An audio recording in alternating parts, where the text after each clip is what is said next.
So here's how I made a template for the post. I took this piece of wood, drilled a Forster bit about halfway through, 3/4 inch. Then in a little tiny pilot area, I drilled a little tiny hole all the way through. Then from the other side, I drilled a 4/4 inch hole. Now I take my 4x4 that I drilled a Forster bit about that far in. I push the dowel in all the way, put my little template on top, align it with my cheap Harbor Freight drill, give it a start,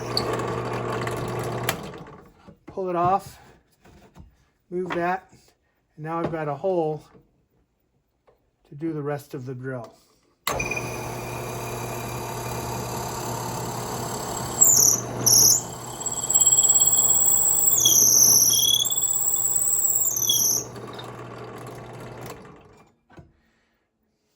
Turns out that's good enough.